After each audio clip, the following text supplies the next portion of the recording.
المغربية مدخراتها أو اقترضت من أجل تغطية مصاريفها خلال العام الماضي، في مؤشر عن تدهور القدرة الشرائية في المملكة.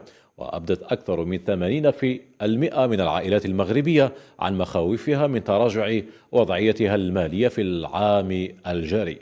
عندنا كاميون يجي يسربي لنا في الحليب عبالك، نحن في 8000 ساكن نسمة، وكاميون يجيب 2000 3000 ما تكفيش. كاين ناس مساكن في طوابير من 11 النهار حتى ل 6 العشيه وهم يستناو. هؤلاء دورهم للحصول على الخبز من هذه المخبزة الوحيدة التي تشتغل هنا بولاية عامة، فالمخابز الأخرى توقفت عن العمل. لفري بزاف، ما قديناش، صبرنا عام عامين ما قديناش، رانا غير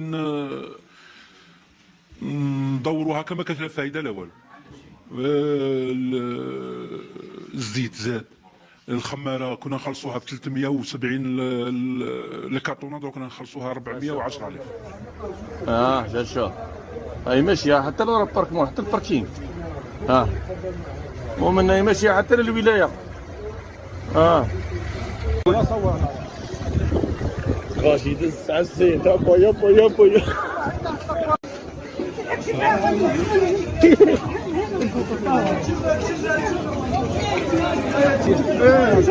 روح اخذ